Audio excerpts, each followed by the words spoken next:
Okay, I'll call the January 5th, 2022 special meeting of the Board of Selectmen to order. We've already had the Pledge of Allegiance prior to the, as we call the town meeting to order. And this is a special meeting because when we adopted our yearly calendar last month, you cannot hold a regular meeting within 30 days of that schedule being adopted, which this would have been, so it has to be scheduled as a special meeting. The only difference between that and a regular meeting is we cannot make any additions to the agenda once we start. I mean, if one of the motions has to change, we can do that, but we cannot make any additions to it. So, additional agenda and consent items we can't do anyway if somebody wanted to do it. Is there anyone that would like to address the Board of Selectmen at this time on any matter? Okay. Sandy, could you pull that door closed?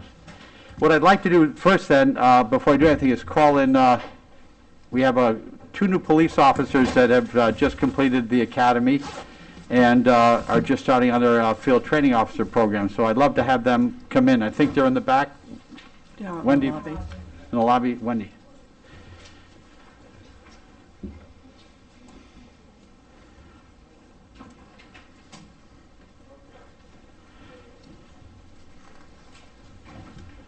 Hi. If you two wouldn't mind going over to the podium and just giving us your names. You don't have to tell us where you live because we know, being a former police officer, you don't have to tell us that. You're able to keep that. But these are our two officers that just graduated the academy on the 23rd of December. Now they're beginning their 400 hours of field training. So go ahead. I'm Taylor Jardins. Okay. I'm Ryan Grease. Okay, thank you. Well, thank you for coming and just introducing yourself to us in the community, and we look forward to many years of service by you to the community and keeping us safe. So thank you for taking the time to come in. Well, Mr. Siri, Yeah. I wonder if we could hear Congratulations. just a little bit about where they came from. I'm sorry? I wonder if we could hear a little bit about their background. Okay, if you could tell us a little bit about your background, but you don't have to give us a whole lot. I mean, as far as your where you live, because you don't have to do that. But go ahead. I'm Taylor Jardins. I'm 23 years old. Born and Speaking raised to the Taylor, could you speak into the mic? into the mic. Yes. Yeah. Taylor Jardins, 23 years old, born and raised Plainfield. Graduated from Plainfield High. Went to Three Rivers and then Nichols College. Graduated from Nichols College with a bachelor's in criminal justice. Started dispatching at Plainfield. Was there for 2.5 years. Then I went to Putnam. Then I was a judicial marshal for 2 years, and then I came here to the beautiful town of East Lyme. Okay, thank you very much. Welcome. All right. So I'm Ryan Grease. I'm from Northford, Connecticut, born and raised there. Graduated from North Branford High School. Went to Mount Ida College after my graduation there. Mount Ida actually closed after my sophomore year, so I transferred to Becker College, where I finished my last 2 years. Graduated with a Bachelor's of Science in Criminal Justice, and then I began working as a loss prevention. And here I am. Okay, thank you very much and welcome. And we know you. Once they get off their field training officer program, you won't see them for a couple years, because they'll be working midnights. So, all right, thank you for coming and have a good night. Stay safe, please. Thank you. And thank you for serving our community. Moving on, the approval of the minutes of the regular meeting of December 15, 2021. Is there a motion to approve? Yes, to move to approve the regular meeting minutes of December 15, 2021 as submitted. Is there a second? I'll second. Seconded. I've got an amendment to make. Okay. Under section 3H, it's a minor thing, but it says that I stated that IT should look at the work on a backup plan. We were talking about if the system went down, and actually I didn't say that. Kevin said that we should get IT to consider fallback plan if the recording system failed. Okay. All right. Is there, everyone good with that correction? Sure. Mover in a second? Yeah. Okay. I had to leave the meeting early, but I did familiarize myself with the record and feel confident to vote. Okay. Thank you, Roseanne. So I'll have to rephrase them. Motion? Oh, no, No? you just, as amended, with the, and then Okay. Sandy corrects it, so Okay. that's fine. So, All right. all those in favor of approving the minutes as amended, signify by saying aye. Aye. Opposed? Abstentions? Carries unanimously. Moving on to new business. First item up is a special appropriation from the Parks and Rec Special Revenue Fund for a tent. Dave, would you like to get up and, Mr. Putnam, our Parks and Rec Director? Sure. Well, thank you, Dave Putnam, Parks and Recreation Director. We are requesting a 30 by 60 tent to replace the one that was there. The one that was there was approximately 7 years old. We bought that one used. We did go out and we got 3 quotes for the tents, and the one that was there is no longer viable to or safe to use. So it is something that we rent out. We do collect revenues from the rental of the tent. It's become a very popular amenity to our park system. Reason we're before you is to use special revenue funds, out of which is our program funds. We do need Park and Rec Commission approval, which we received, and also we need Board of Selectmen and Board of Finance approval before we can move forward with that process. So if you have any questions or anything, I'm here, and our Recreation Supervisor, Mike McDowell, is here, who was instrumental in getting the quotes. So, Okay. Dave, just one thing, maybe if you could cover, what's published in our agenda is $8,795, and I Right. think you've explained So they had 9609. an increase. That quote was received in November. Since then, we got an additional quote. Unfortunately, like everything has gone up, and so it has gone up an additional $900 almost. And that is still the low bid. It's still under the other 2 quotes that we've received. So that's still the low bid. It is the one we are recommending. It is a 3-pole type of situation, where the one that we had before was a framed-in tent. This will be much more user-friendly for us to take up and put down as well. Okay. Any questions for Dave on the tent? Yeah, So you this is said coming you, from. Oh, said oh, our- Bill, go our- ahead. you said you rent the one that you have now that's worn out. Right. How much a year do you make? for the rent? Last year, we took in about $12,000 in revenue. Okay, Roseanne? And the point, this is coming out of the Special Revenue Fund. Yes. Which is money that they have already collected and earned. That's Yes. correct. Yep. Okay, any other questions for Mr. Putnam? No question, but just thanks for the 3 bids for, Right. a relatively inexpensive item, because I think under the policy, purchasing policy, only 2 are actually necessary, so that's great. Thanks, Okay, thanks for great. that. Well, thank you. Yeah. Yeah.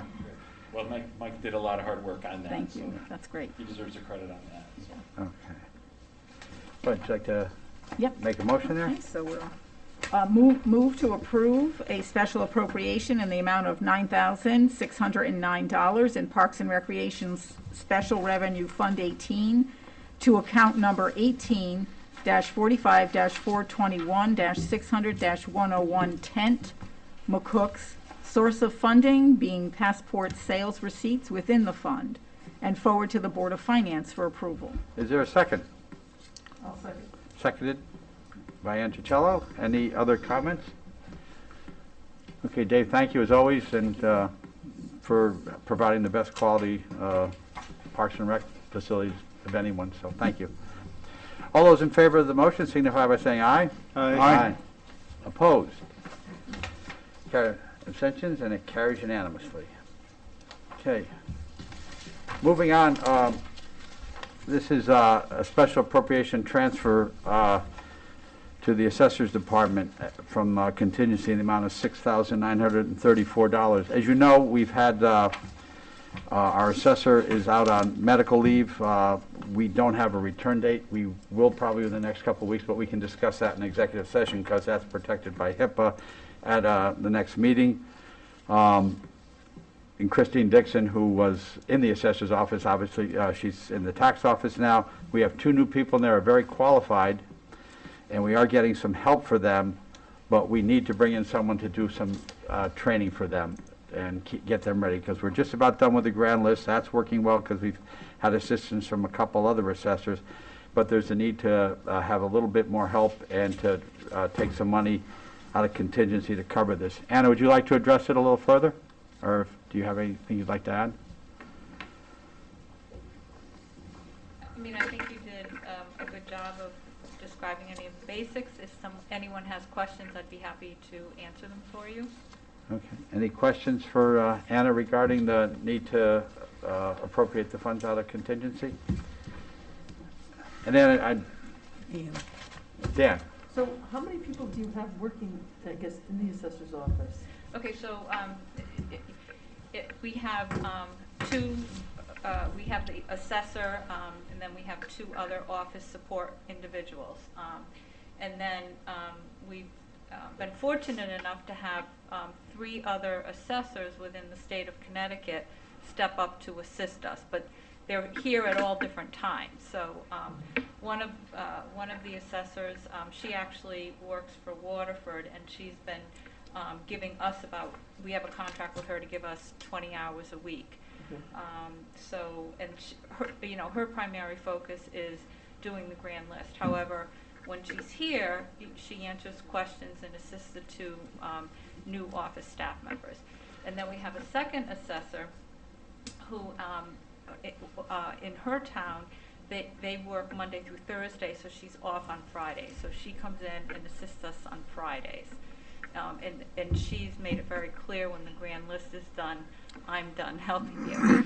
And then we recently found a third assessor.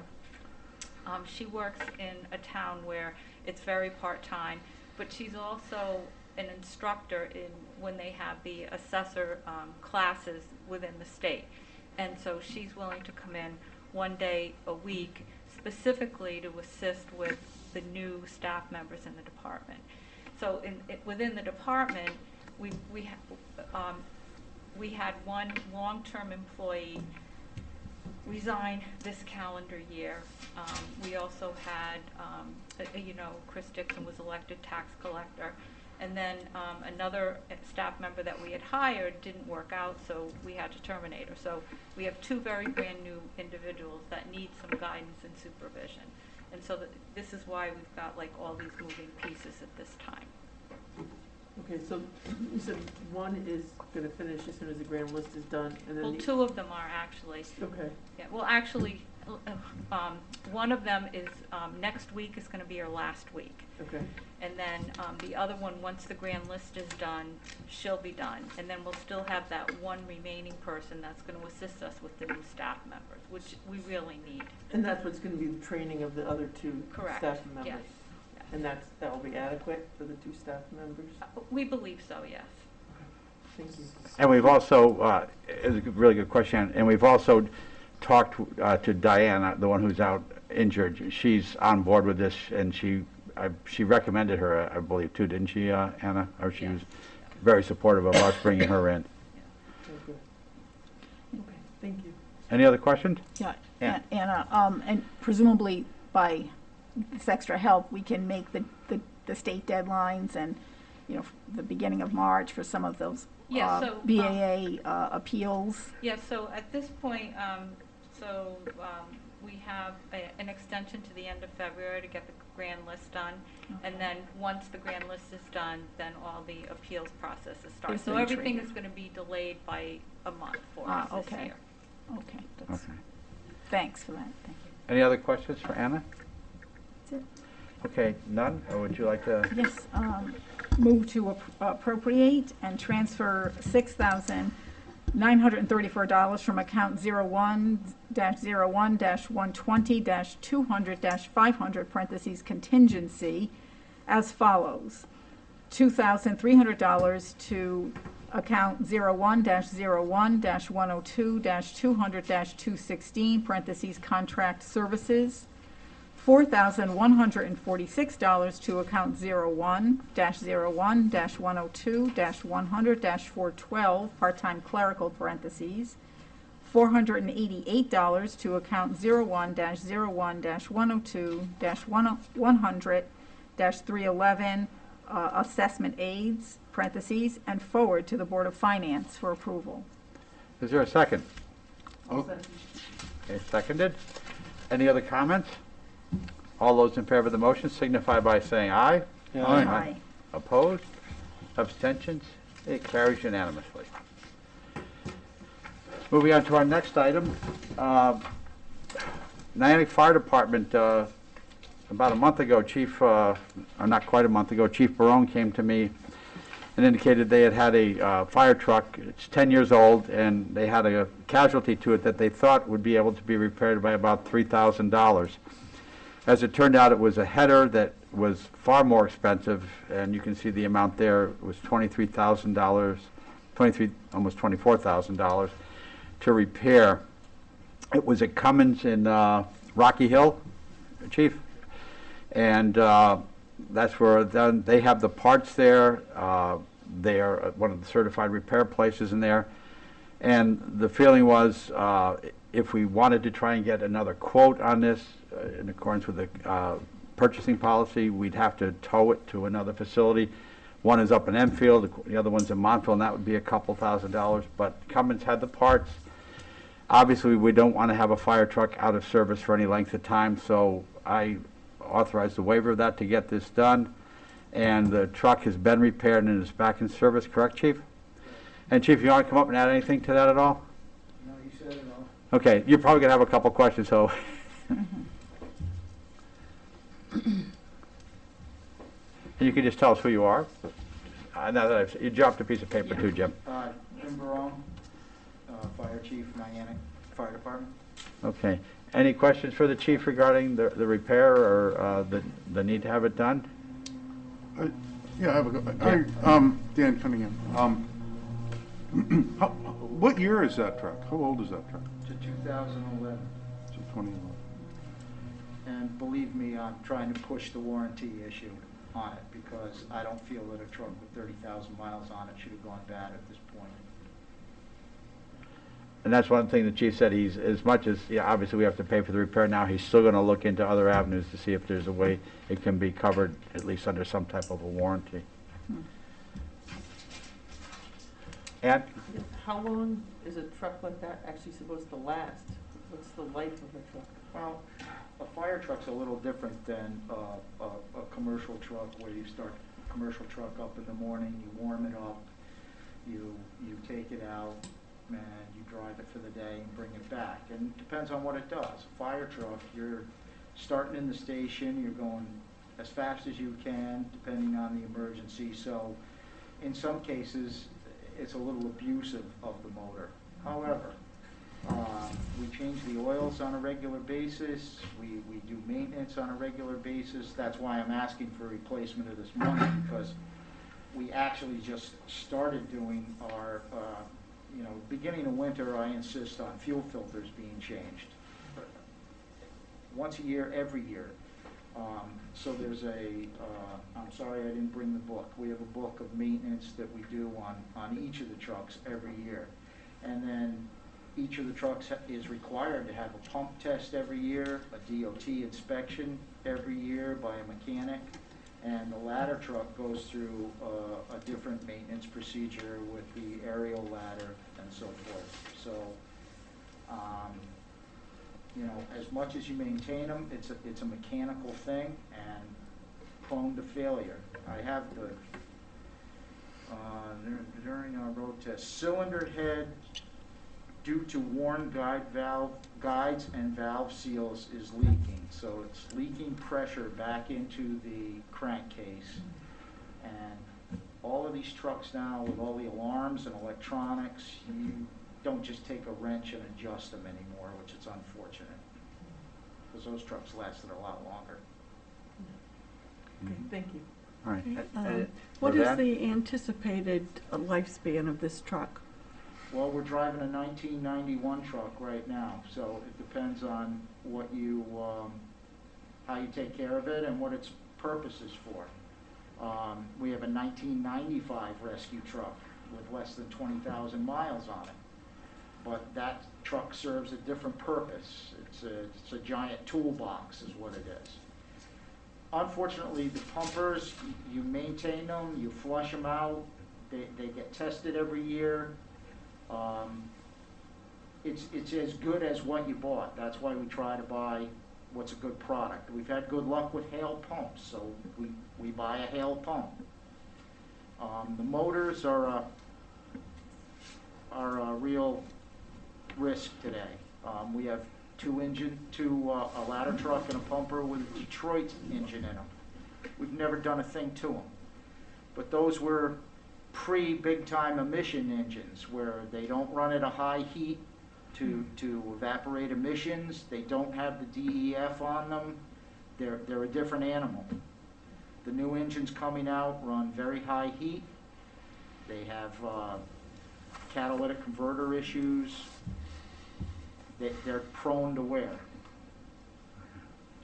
Well, obviously, the $23,000 is a wise investment. Well, Whether I we look get- at it whether this we way, get you any- could replace the truck for $700,000. Exactly. But I mean, Or to more. keep it on the road. Yes. So as far as the first selectman granting the waiver, I concur. I think that when we have a repair to an existing vehicle, that's different than going out and buying a new vehicle, requiring the 3 bids. Just to qualify that, when this first happened, the group that we deal with as far as the pump maintenance and a lot of the chassis maintenance, they took it to their shop and they said, no, this is over our head. This is a Cummings thing. This has to go to people that can feed it into their computer and see what's going on with this thing. So we kind of trust them to make a judgment call on that. And I said, yeah, go ahead, get it up there. When it got to Cummings, Cummings said, you got to pull the heads off to find out what's wrong. Anything else would have been a guess. And how many times were we going to guess? So they took the heads off. I made sure, talked to Anna, made sure we had money. They had sent me an estimate on the thing and said, yeah, go do it. It's the only way we're going to find out what's wrong. And so was it a cracked head? Is that what they said it was, or header? They're saying, I have not spoken to the gentleman. I Yeah. plan to call him before the week is out and find out what his final determination was. When they pulled the heads, they found worn guides and valve seals leaking by. So that was on their original piece of paper. So I intend to call him and find out exactly what the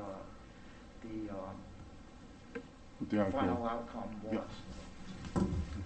Thank One thing I have to compliment the chief on is when he called me to tell me this, it was obvious he had researched this very thoroughly. This wasn't, I need this money. He had tried to find a way to transfer money into accounts within his budget to cover this, and everything he could painstakingly do to try and find a better way or a different way to do this.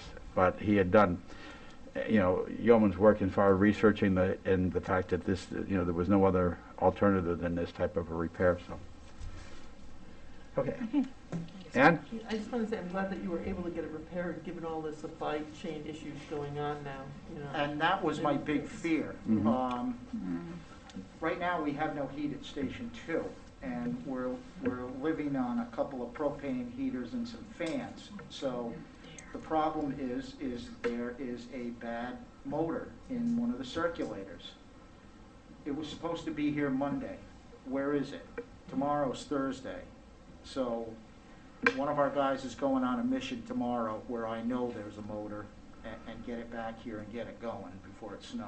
Yeah, that's good. okay, thank you, chief. So I got a couple. Bill. Sure. So Cummings is our normal vendor that we normally use for the No, trucks? no. It's a Cummings engine. Okay, so the shop that you took it to, that gave you the estimate? It was Cummings. It was? Here it is, right here. Okay. So is that a shop we typically use? For a Cummings engine, yeah. So do we know historically if their price consistent with the other 2 places that you quoted at? Well, I don't know, but the other 2 places would have had to go and get parts someplace. Okay. And then I guarantee you that because we're not a regular customer of those other places, that truck would still be sitting there. So it would be lower priority. Yes. So my other question was going to be, and it's probably moot at this point, if you get the diagnosis from Cummings saying it's worn sleeves or worn guides or what it is, then you could call one of the other shops and say, what would you typically charge to do this type of repair? But it sounds like because of the logistics of parts and because of the history with us and everything else, there'd be other things to consider beyond just the price. It'd be the logistics and lead time and all those other In things. this atmosphere, I can tell you quite frankly that our vendor has sent 2 guys down here to work on the trucks, and I threw them out. I said, those guys are not to come back and work on these trucks, because I work on trucks. And I watched these guys working, and I told them no in certain terms. I do not want them back if you want this account. So I have an idea of what's going on with them. Okay, thank you. Okay. Any other comments? Okay. Motion, Ann? Yep. Thank you. There we go. Okay. Move to appropriate and transfer $23,906 from account 01-01-120-200-500, parentheses contingency, to account 01-25-217-200-220, vehicle maintenance, parentheses, and forward to the Board of Finance for approval due to the emergency major repair of NFD Engine 3. Is there a second? I'll second. Seconded. Any more comments? All those in favor signify by saying aye. Aye. Opposed? Abstentions? Carries unanimously. And Chief, thank you for the diligence you did to make sure you got this done as best as possible and get the vehicle back on the road as quickly as possible. Thank you. Moving on, our next item is discussion and possible action on a SCORE resolution. Several months ago, the SCORE group came before the last board to, make a presentation to us about their organization, and then they also had an interest in us taking a look at whether we would be interested in looking at a resolution declaring racism a public health crisis. So Dan and I have met with the group several times to talk with them, and we've talked about our concerns regarding the resolution, and we worked hard. Dan, how many times we probably met? At least 4 or 5 times. Yeah, all of that. And, it was very nice to engage in having discussions with the members of this group. They were committed, to their beliefs, but they were willing to have a discussion with us. And we talked not only about this, but we talk offline sometimes about other items as well and concerns. And the one thing we kept making sure we did is, no matter what, keep talking, because we want to hear their input and address concerns. So, Dan, do you want to add anything to this? No, I think you summarized it well. We had several meetings working on the language of this resolution. There are other municipalities, other towns that have a similar document, a similar idea has come before their boards, and we negotiated the language. It's not identical to what some of the other towns did, but we tried to structure it in a way that would be acceptable to what we could say and do in East Lyme, and at the same time give them assurances and an understanding that we are concerned, and that this is a place that is receptive to all communities, all ethnic groups, all races, that we are a town that respects people, and that if this document gives them comfort and an understanding that the people that make decisions in this town are concerned for their concerns, then I think it's a worthwhile endeavor to consider and hopefully pass this resolution. Just really quickly, too, I did have town attorney go through the look at the document, and the one thing the town attorney had concern about was on page 2 of it, number 3, the word dismantling, because it makes it didn't like that word, because the feeling that is we've constructed something that he didn't believe, that we didn't believe was there. That was the only comment made by the town attorney when they reviewed it. And here again, they're not giving their support. They're just making sure that there's no type of an obligational type of anything that would obligate us to anything if this is acted upon. Not their endorsement of it, just a concern they had about the language. Open up for discussion. Any comments? Ann? I guess I have reviewed this. I want to thank you for the work you did on it. I got this Monday afternoon. I would request, and whatever the board wants to do is fine. I wasn't involved with it with SCORE, so I feel like I'm kind of behind the 8 ball. I would want more time to kind of digest this more, understand it more. However, if the board feels like they want to vote on it, I can abstain. I just, don't feel comfortable with this as it's stated, and I really haven't fully Had the time, right. researched it to understand it, to be able to vote on it comfortably. Okay, thank you. Any other comments? I have a concern with the description of a public health crisis. I would not be able to support that. I would support equality, not equity.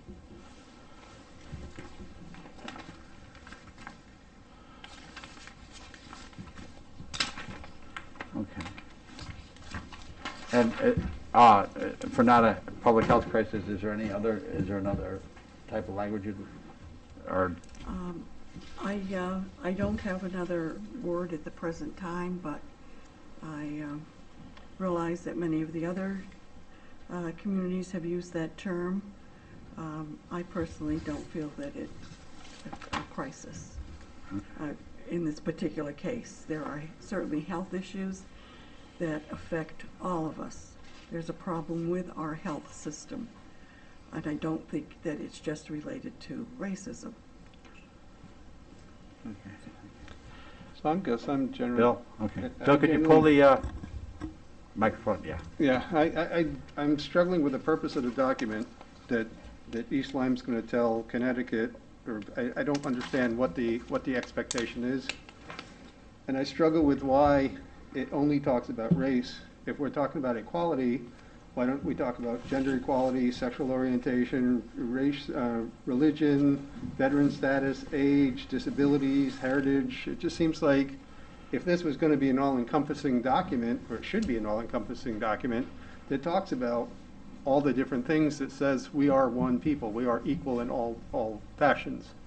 So I would support a document maybe that said everybody is equal. It includes making sure that there's no disability, age, veteran status, like I said, all those different kind of things. We should say that everybody needs to be treated equally, not this group needs to be treated equally. So that's my biggest struggle with the document. And the secondary struggle is, it sounds like East Lyme is trying to tell Connecticut how they should run their administration, and it just seems like it's backwards somehow or another. I mean, I haven't, but my other comments compared to those two, I think, are pretty minor. It all leans towards that same all-inclusive kind of document.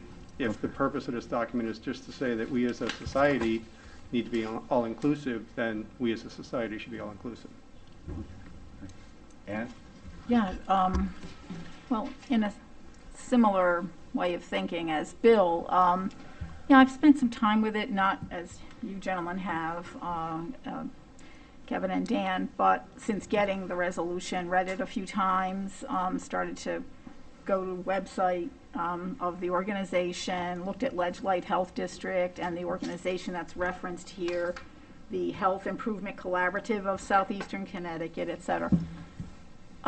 So just generally, I tried to take a little bird's eye view of this. I have some difficulty with broad resolutions to solve problems. I'd much rather see a problem specified, given in detail, and we as a Board of Selectmen resolve or come to some conclusion or help to, help to address the problem, the specific problem. So specific problem, specific solution is more my approach. So I'm not too happy about broad resolutions, and I think they tend to be over-inclusive or under-inclusive, and that can be problematic. In addition to that, I started to think about, I mean, these are serious points being made, and concerns. So how can we do this if we don't do it by a resolution? So I started to think in my head, how could we address this? And one way I thought of was that we would have our various departments. So for example, Board of Education, Police, Human Resources, Parks and Recreation, Library, etc., address this board, not just our first selectmen, and by addressing this board, address the public as to what are these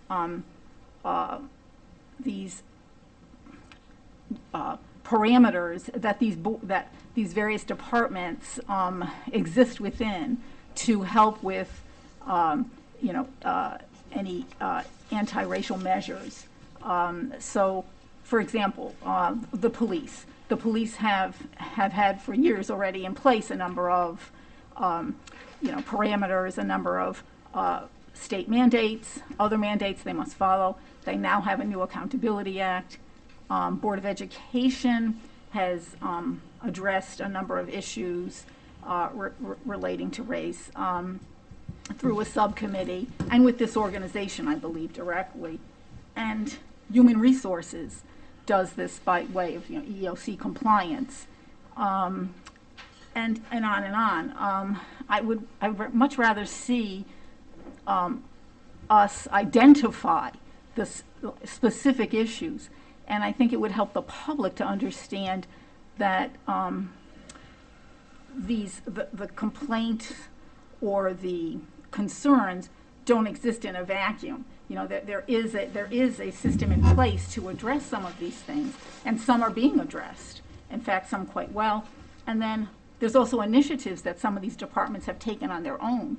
So, for example, I went to the library Board of Trustees meeting Monday evening because I'm ex officio to that board, and pleased to know that they are coming up with 5 ways, which won't cost anything, but just doing things differently, that they feel address potentials for racism, or to address, to be more welcoming, et cetera, et cetera.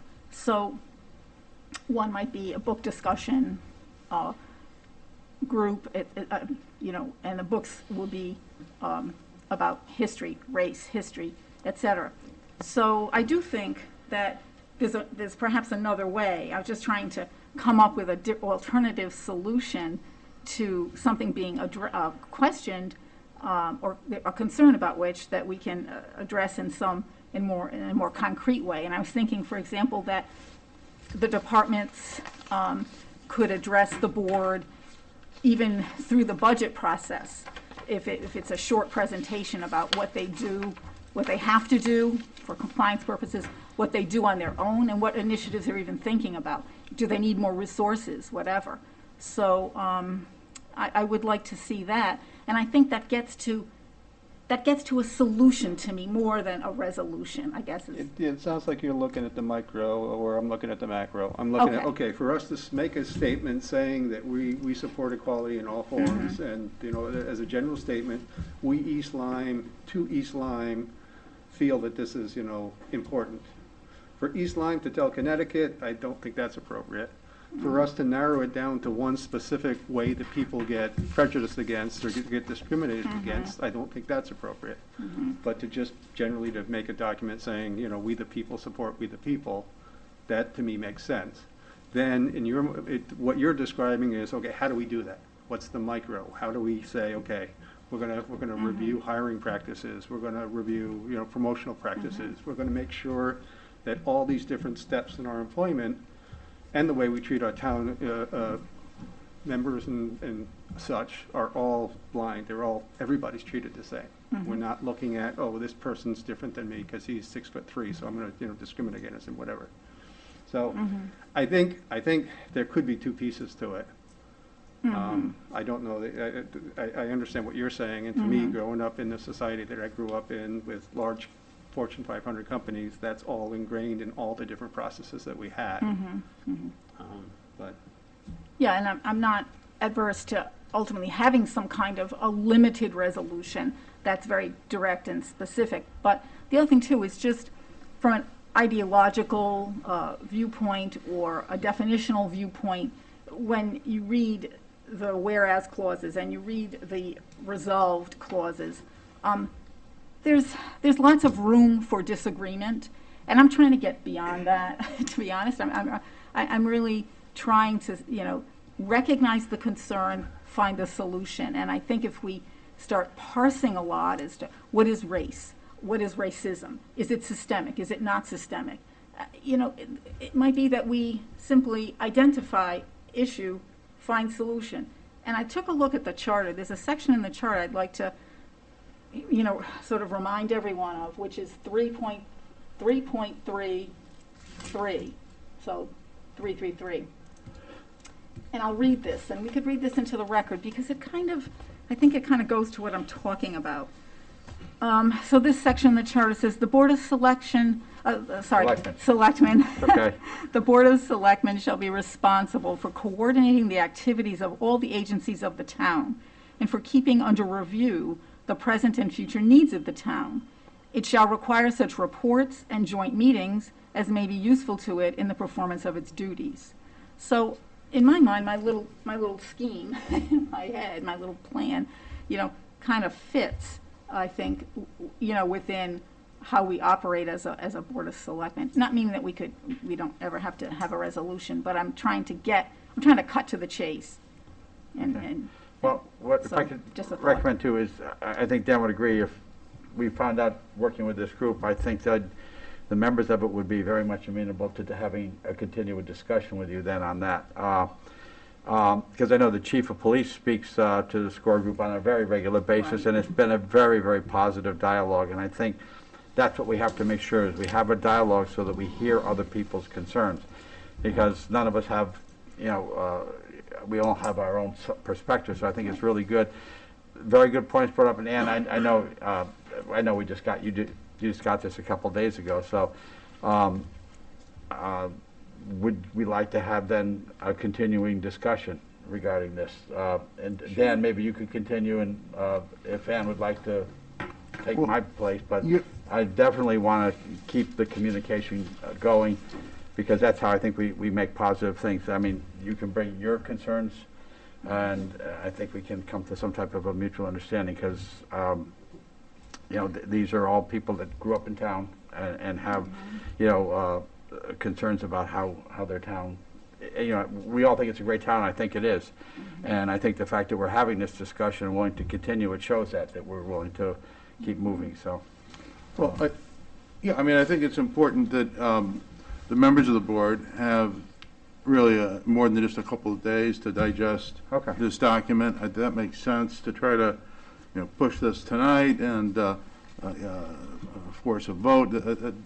That doesn't make sense. Well, I kind of anticipated not taking any action, but here again, if we just put discussion, we couldn't add it to the agenda tonight because it's a special meeting. But anyway, so okay, we'll have continued discussion on this, and we'll reach out to members of the SCORE committee to talk further with them, and we'll do that. So thank you all for your input, Sue, and thank you to the.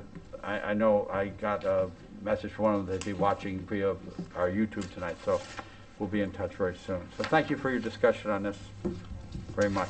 Can you have comments during the meeting? No, you're not allowed to speak during, the delegations. It's just, so, we're going to introduce you on the other matters shortly. Okay, moving on. Okay, something really,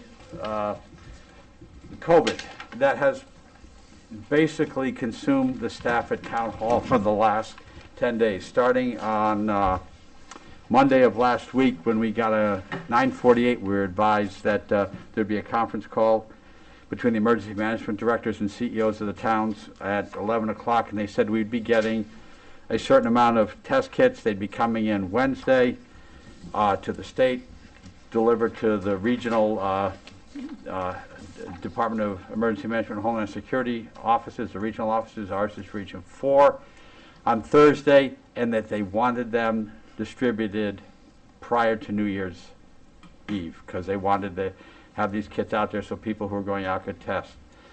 So we went into overdrive, because that doesn't give us much time frame. What I have learned over the last week is staffing can be really difficult to get a lot of stuff done. I have to give credit to our department heads and members of the staff for working well outside of their assigned duties to try and get this done. And then as we found out Wednesday afternoon, they weren't coming, and then for sure Thursday we were told they weren't coming, didn't know when. Then Sunday, we found out we were going to, instead of getting 2,340 kits, we were going to get 1,350. And in the original allocation, the Board of Ed was going to get a separate allocation. This one was 1,350 for everybody. So Chief Finkelstein, Julie, Dave Putnam, Kathy Wilson, over the weekend we spent a way to try and get, and the state still wanted them distributed as quickly as possible, figure out how we could make this work. And we figured we'd take about 315 other, which would be, I think, a few boxes, I forget how many boxes, for emergency responders, for the schools, daycares, police department, well, that'd be first responders, but for town hall staff, public works people, and so forth. It was very frustrating, and what we finally decided, and we had seen what was happening with the drive-throughs. Cars backing up on the highways, I mean, just out of control traffic, arguments. So we figured, I checked with Dave if we could set up a program where people could sign up on his Parks and Rec site. He said, yep, so we worked together. We tried to give people the directions to do it. We probably should have given them a longer period, but Mr. McDowell, you can, Mike is basically Dave's second, his deputy over there. We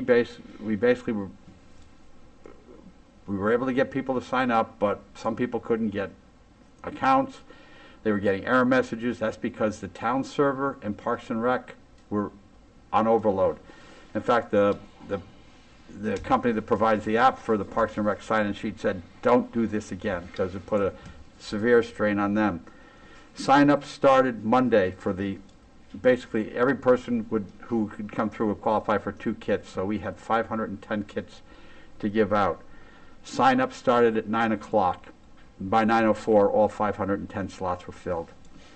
And the town hall all week has been getting a lot of calls. People are very frustrated, and I understand that very much. It's 510 kits or 510 people when we have a population of 19,000 was so frustrating to all of us. We've been told we might have more coming. We're not sure when. But we had a lot of, like I said, volunteering, so it was a very frustrating process with the test kits. Good news, we got a supply of K9, the N95 masks. We got 19,000 of those, so within the next couple days, we're going to make them available for pickup at various locations. You won't have to rush. There'll be plenty for everybody. So, we'll release that as far as where and when you'll be able to pick those up. Test kits, if they come in, we'll do the best we can, but we'll probably have to do a drive-through of some type and make that as equitable as possible as going into that. We'll ask that the people, if we do get these, we'll ask people who got them in the first wave, and we do have the names of everybody not participating in the second one to get them through. I had heard tonight that CVS had some, but my guess is they would probably go in a hurry. So COVID, the Omicron variant has become very consuming for us over the last week and a half.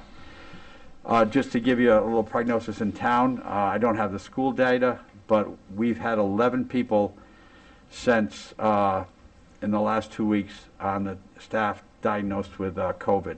Only one had serious symptoms, and they weren't serious. They were just a little more intense. Everybody else, fortunately, everyone else that got it had been vaccinated, so the symptoms were mild to moderate. And 3 at the police department, 4 in the highway office, and then 4 in town hall. So most of them are back. And I was joking with Joe Bergaud to try and make some light of this. I said, Joe, it's a good thing it's going to snow this Friday and not last Friday, because we would have been down 4 plow operators. So try and make a little bit light of it. So it was a really tough process. So, but we've learned, and the people that voiced their concerns about the manner in which we had to sign up. We heard your concerns, and we do have some lessons learned. Any comments from the board? What was the reason for the reduction from the original number? We were never told. We have never been, in fact, the allotment, we've heard that there might be an allotment coming, but there's been no communication in the manner of the first one either. So, to me, we'll have the allotment when we can put our hands on them and we have them in town. That's when we have that allotment, is what I would Is figure. Ledgelight involved in No, facilitating? Ledgelight, and this is through no fault of them, but the governor's office of the state has determined that it's going to deal directly with the regional department of, Region 4 of the Department of Emergency Management and Homeland Security office for us. That's after they forced us to form a health district. Well, they encouraged us to, yes, very much so. But yeah, Ledgelight has some frustrations in this too, that they haven't been included. Ledgelight did a couple weeks ago give us a supply of about 15 kits that were just, that was all we had, was 15, and we held those out strictly for first responders. And as you can see, 3PD and so forth, so they were desperately needed there. Mhm. So, other comments? Ann? Yeah, I was gonna say, given that this Omicron is so contagious, I was gonna request, and I've spoken to Yes. the first selectman privately, if we could have the meetings, town meetings via Zoom for the next few weeks instead of in person, just to try to prevent the spread of this disease. My nephew, just as an aside, he's a high school football player. He's actually hospitalized now with COVID at Yale New Haven, and so it's really, it's there, it's prevalent, and it just causes me great concern. Okay. So that would be my request, just to try to, even for a few weeks, try to contain it. Well, I did talk to some healthcare professionals, and as I said, my son is one too. And the feeling is, he didn't offer me this because he's a healthcare professional, not an expert, so I don't want to. But right now, they expect the curve to start significantly coming down within the next 10 days. So I hear you, because today we were just a little under, we were down a little bit, but we're still almost at 23% today. And something was wrong with the data for the school, because out of 94 tests, we had 167 positives. So something got transpired there. So unless people got really sick. So we're going to do that. But it is a high positivity rate. The schools are seeing it. And the schools did get a separate allotment of, I think, I forget how many, but they've got some allotment now. And we are trying to make sure, we're trying to work with Kathy Wilson to see if there's some seniors that are really in the spot where they need them too. But a few people have said, look, we're not going anywhere. We don't need the kit right now. We're in good shape. So. Well, we have the Zoom capability. If Mr. Kello is not comfortable coming to the meetings, can she participate by Zoom? We could look at that, and that's something we could discuss, and but that's something I think we should evaluate too, because moving forward, if we see the numbers going down, but if they're going up and there are people that may be immunosuppressed or something like that, and we don't want to make them come out if they don't have to. So. Well, we expect our town employees to come to work every day in this building. Yeah. So I think that if we expect them to come to work, I think that we should follow suit. Okay. Okay.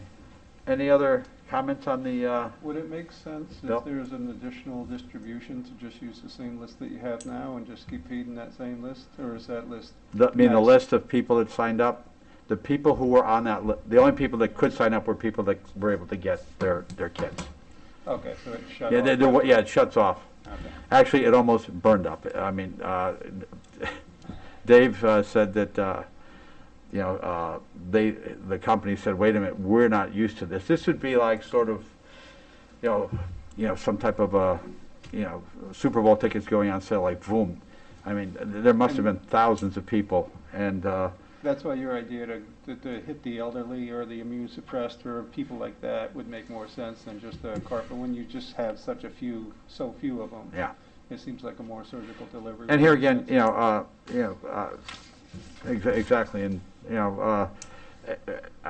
on the highway, I know there was a couple of them that only took the test because they were exposed to somebody, and they were positive, but otherwise would not have known it because of the minor, and, we've all heard that this is going to be quick and all that other stuff, but And healthcare workers are still required to go to work even if they have a positive, if they're non-symptomatic. If they're non-symptomatic. Because they think that this version is more controllable. yeah, that's that Steve Mansfield did say that this is far less severe and lethal, as the variants continue. And, I'm not a healthcare professional either, but my guess would be this is not the last variant we'll see, but they do, but let's hope it is. So, any other comments regarding it? I tried to keep you all informed as to what was going on, but sometimes as I'd send you an email, by the time you probably read it, it had changed. It was a quick changing landscape last week, so anyway, thank you.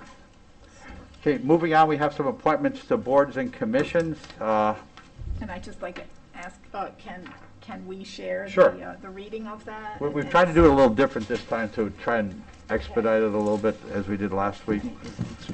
So maybe we'll have, I could start with the first one, okay? And, okay, so great, so we have that. Okay, so, yes, move to appoint Samuel Sims, 10 Green Valley Lakes Road, East Lyme, as a member on the Inland Wetlands Agency for the town of East Lyme with a term to expire on January 5th, 2026. Is there a second? I'll second. Second. Was that for an alternate position? No, full position. Okay, all those in favor signify by saying aye. Aye. Opposed? Abstentions? Carried unanimously. Next one. And if, once you Yeah, get sworn in, I'll- just show up at the town clerk's office tomorrow and you'll be able to get sworn in and, Okay. Move to appoint the following people as members of the Parks and Recreation Commission for the town of East Lyme. Patrick Larkin, do we read the address? Yeah, 14 Oak Hill Drive, Niantic, with a term to expire January 5th, 2026. Susan Kumro, 14 West Main Street, Niantic, with a term to expire on January 5th, 2026. Robert Tukey, 111 Sleepy Hollow Road, Niantic, with a term to expire on January 5th, 2026. is there a second? I'll second. Second, any comment? All those in favor signify by saying aye. Aye. Aye. Aye. Oh, so for those appointees listening tonight, they will know that they are appointed, but they have to wait until they receive their letter in the mail before they can come and be sworn in? No, they can show up immediately. As soon as we, actually, if they wanted to come in tonight and get sworn in by one of us or justices of peace, it would be tonight. They do not have to wait for a letter. Okay, all those in favor signify by saying aye. Aye. Opposed? Abstention? Carried unanimously. Okay. Next, move to appoint the following people as members of the Board of Police Commissioners for the town of East Lyme. Mark Powers, 4 Round Rock Road, Niantic, with a term to expire on January 5th, 2026. And Regina Hitchery, 27 Saunders Drive, Niantic, with a term to expire on January 5th, 2026. Second. Is there a second? Okay, and second? Any comments? All those in favor signify by saying aye. Aye. Opposed? Abstention? Carried unanimously. Regina, thank you, and thank you for your continued service. Okay, let's see, move to appoint the following representatives for the town of East Lyme to the Southeastern Connecticut Water Authority, that's SCWA. Carol Russell, 4 Bramble Bush Drive, Niantic, with a term to expire on September 1st, 2023. Kevin Siri, 25 Quill Crest Road, East Lyme, with a term to expire on September 1st, 2023. Second. Okay, seconded. All those in favor signify by saying aye. Aye. Opposed? Abstentions? Dan, I've lived there for 37 years, and I still say Quail Quest sometimes too instead of Quail Crest. The mask doesn't help either. No, the mask doesn't help either, but I pronounce it too. So, let's see, we now have, we have a little bit out of order in signature. Oh, that's okay. Yeah, that's We okay. can take care of that. Just keep moving along, okay. Just keep moving along. So, okay, so move to appoint the following people as members of the Town Building Committee for the town of East Lyme. Dean Fiskus, 255 Giants Neck Road, Niantic, with a term to expire January 5th, 2026. John Rhodes, 6 Seebeck Road, East Lyme, with a term to expire on January 5th, 2026. Abraham Fisher, 18 Sunnyside Drive, Niantic, with a term to expire on January 5th, 2026. And Jerry Fortier, 13 North Ledge Rock Road, Niantic, with a term to expire on January 5th, 2026. Is there a second? I'll second. Okay, second. Any comments? All those in favor signify by saying aye. Aye. Aye. Opposed? Abstentions? Carries unanimously. Okay, move to appoint Peter Harris of 5 South Ridge Road, Niantic, as a member of the Waterford East Lyme Shellfish Commission with a term to expire on January 5th, 2026. Is there a second? I'll second. Seconded. Any comments? All those in favor signify by saying aye. Aye. Aye. Okay. Move to appoint the following people as members of the Youth Services Commission for the town of East Lyme. Ken Roberts, 2 Rockwell Street, Niantic, with a term to expire on January 5th, 2026. Julie Horner, 42 Manwaring Road, Niantic, with a term to expire on January 5th, 2026. And Julie Dowling, 24 Huntley Court, Niantic, with a term to expire on January 5th, 2026. Is there a second? Second. Second. Any comments? All those in favor signify by saying aye. Aye. Opposed? Abstentions? Carries unanimously. Okay. Move to appoint the following people as members of the Zoning Board of Appeals for the town of East Lyme. Wayne Blair of 4 Hillside Avenue, Niantic, with a term to expire on January 5th, 2026. Larry Fitzgerald, 35 Plum Hill Road, East Lyme, with a term to expire on January 8th, 2024. Is there a second? I'll second. Seconded. Any comments? All those in favor signify by saying aye. Aye. Move to appoint P. Spencer Clapp, 11 Chadwick Place, Niantic, as an alternate member of the Zoning Board of Appeals for the town of East Lyme, with a term to expire on January 8th, 2024. Is there a second? I'll second. Okay. I started, you finished. Okay. I'll second. Okay. Comments? All those in favor signify by saying aye. Aye. Opposed? Carries unanimously. We're almost done. Okay, let's see. Move to appoint Elizabeth Kutcha, 154 Pennsylvania Avenue, Niantic, as the East Lyme Town Historian with a term to expire on January 5th, 2026. Is there a second? Second. Seconded.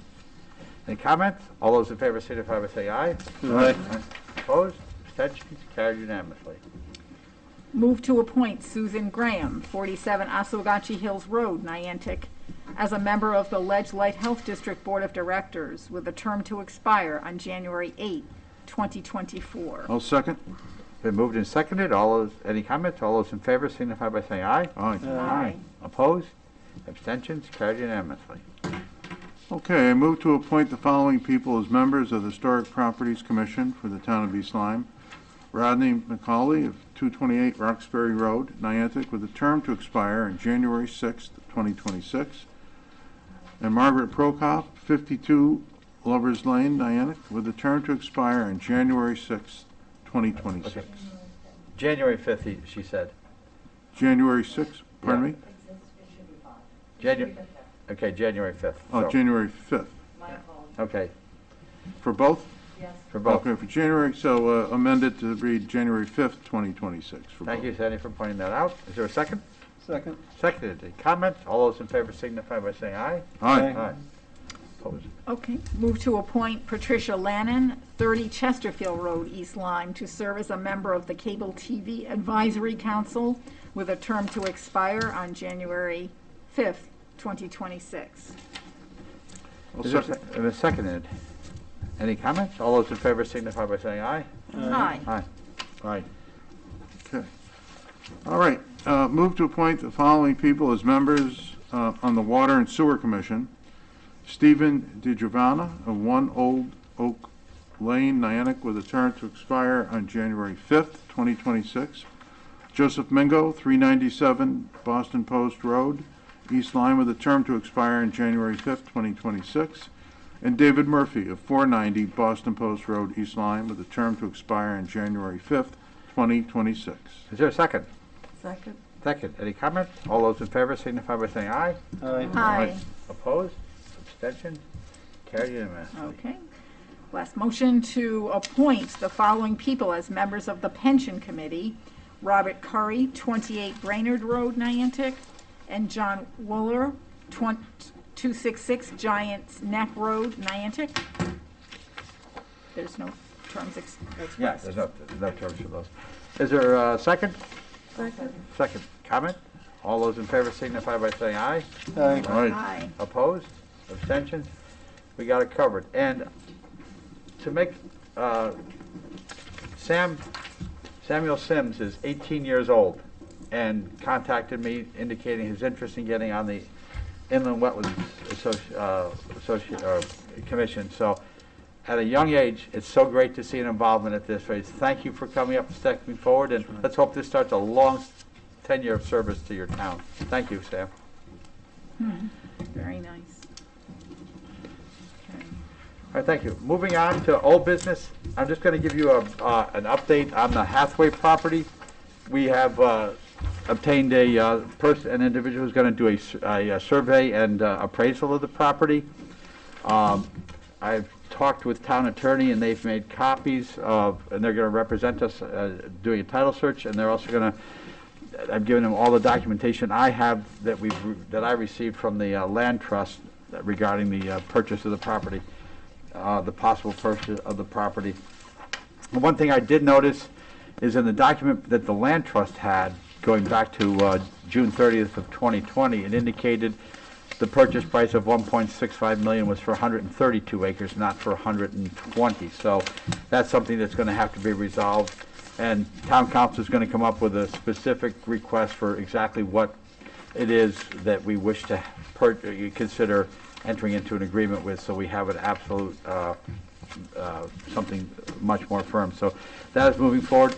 I would imagine by next meeting we'll schedule an executive session, because by then it'll, we'll get into it, because I spoke with the owner of the property today, indicated these things, and we both expressed a little bit of concern, so we're moving forward with that. Any questions regarding that? At the last meeting, they said that the title search was a very lengthy process. Do you got a ballpark what lengthy process means? No, the appraisal will take longer than the title search. So we're talking 2 months, 3 months? I would say probably about 4 to 6 weeks to get the, here again, appraiser who's going to survey it. If we get 6 inches or 8 inches of snow, that might hamper him a little bit, but he is familiar with the property and so forth, so I'm not too concerned about getting that done too. So, and there's some other things, but those would be discussed since it's would be considered property negotiation. We'll discuss that in executive session. Discussion and possible action on rules and regulations. I think Ann pointed out that, and Bill, you've had some good suggestions. Rather than keep piecemealing it, Ann and Santora brought this up today. Maybe have just a small subcommittee to gather all the information and come back with a recommendation for an approval by requesting everybody's input over a couple things. I think a couple meetings from now we could probably do that. The one change we wanted to do for the 7 o'clock we've done. So Ann, do you want to talk some more about that? Yeah, And Bill, I know you both have. Yeah. Bill, do you want to start by? Well, like I said, I kind of summarized, because I didn't know if I was going to be here tonight, so I kind of summarized everybody's thoughts and some other housekeeping things and included them in the document. After reviewing the meeting minutes, I also added in a comment about if the television if we did lose cable, then the meeting minutes would be the documentation. But anyway, I've sent it out to everybody. I have some general clerical stuff that I'm not real in tune on, as far as where it says the board versus the Board of Selectmen. There's some that kind of housekeeping stuff that I'll need some help with. But I've distributed my thoughts. Okay. And I liked your suggested changes. I liked your draft. And then I had a couple of areas a couple of topics maybe to cover.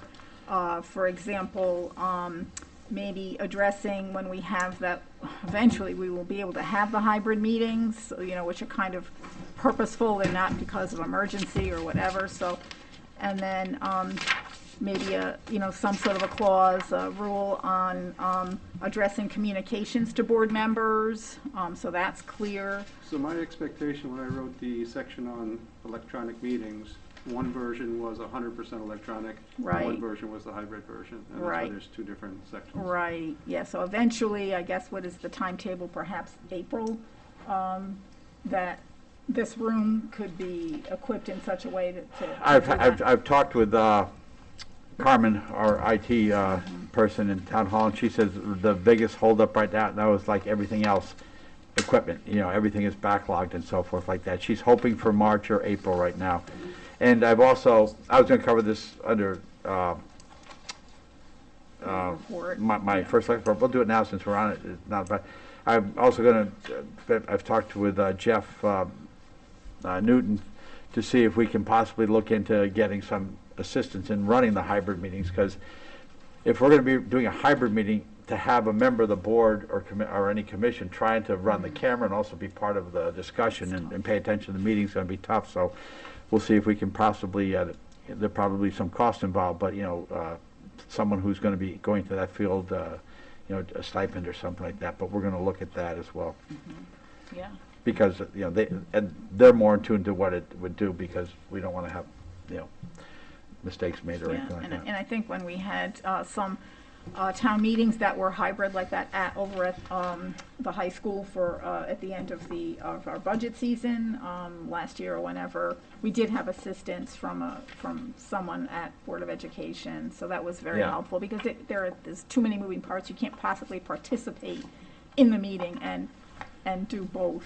So I think it's pretty tough. But anyway, back to our issue of, we can work on your Word doc and then pass that back to other members, With the exception that I believe anything that you share all becomes FOI. FOI-able. Yes. That's why, here yes. again, the one Yes. thing that But- the FOI, and the FOI forum for next week, I haven't seen, is going to be a Zoom meeting now, because that would be difficult, because there'll be quite a few people here.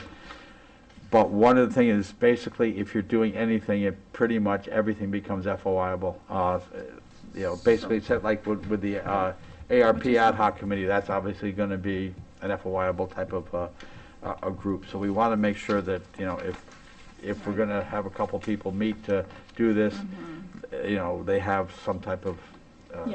You're trying to minimize the whole, here's an email, here's a text, here's a bunch of Yeah. documents. It just gets muddy. So Yeah. I think with purchasing policy, we actually met, and then when we had to actually get down to the nitty-gritty and hash out provisions, we used the draft format, so that, that helps you to avoid every single minutia from, and then you can at least see a, final draft, or next to final draft, then final. Because there's a lot of just back and forth and 50 different colors of print. Okay, so, but I'm willing to help out on this as Bill Okay. is, so if anyone else wants to. I don't think we jump need in. to form an ad hoc committee. I think just that the two of you can work together, and if there's emails that are, just make sure you retain them and so Yes. forth like The that. action is for next meeting to present to the board. I would say a couple meetings would be fine, give you some time. So if you have who should I had some ideas, who should I direct those to? You can send, I can be the point. Okay. Yeah, that's Okay. fine. Yeah, because I think that's what I'm going to do with mine as well. Okay, And so I'll then- just send it to and Bill, we then you just can. mechanically Okay. work together Yeah. to produce a draft. And then if there's conflicting inputs, I'll put one in red and one in green. Yeah, Yeah. Something, Right, holiday okay. colors. Okay. Thanks. great, Okay. thank you. All right, thank you. Moving on, the ARP Ad Hoc Committee. Okay. There. Does everyone, do you have one of those for everybody to, So- has everybody received one of Has those? everyone received that? I guess in folders? Oh, you did not? Okay. If they don't have it in front of them, then I probably will be. Okay, if Okay. you could do that, it'll take a minute too. Okay. If I could just see that. Yeah, sure. What we're going to be discussing is we're going through this with people. And I think it's hard to say which way, because there's two of you. I think I've discussed with you making it a little bigger committee when we talked because 2 members of the Board of Selectmen and 2 members of the Board of Finance to make sure we would have, bipartisanship too.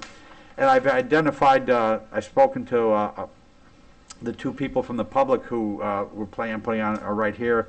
Long history of involvement with the community and so forth like that. We'll introduce them in a minute. But the nonprofit is Pandy Wohler. She has been involved with the Miracle League and the Children's Museum. Holly Cheeseman and Dave Putnam recommended her highly. Do you know her, Mike? Okay. Really civic-minded person. Reason I liked, well, once you'll meet her, you'll understand, but how she's quite impressive. But neither of the 501c she's affiliated with or works with in town are not ones that will be coming forward asking for funding. So I thought that would be good rather than have someone who would be tied into one of those two. And for the local small business, Rita Rivera. Rita is affiliated with Main Street, but she's basically all over town. She's at the farmer's market. When there's a business opening at the north end of town, she's up there. She's very active in the business community, and I think she'd be advocating very well for everybody. So those are the 2 there. Does everybody have one now? Yes. Okay. Now, if you want to go through that a little more. Okay, sure. Okay, so there's 3 parts to this motion. Okay. Move, 1, to establish an ad hoc committee to be known as the ARP Ad Hoc Committee, parentheses committee, to develop a plan of distribution of federal funds allocated to the town of East Lyme pursuant to the American Rescue Plan Act of 2021, parentheses ARP or Act, semicolon, Okay. 2. Also, Yeah. maybe before, we maybe identify which members of the Board of Selectmen want to be on it too. Okay. So we can put those in there. Okay, so. So that's, I mean, I'll read 2 and then we can. Okay. Yeah, to appoint the following individuals to this committee. okay. And there will be 2 members of Board of Selectmen, 2 members Board of Finance, as selected by those boards. And then I can read up to 3. Yeah. Pandy Wohler, representative local nonprofit organizations, Rita Rivera. and Lee Edwards. No, Rita is the, I don't know why I crossed that line out. Representative local small businesses for Rita Rivera and Lee Edwards, and Eileen Cahill.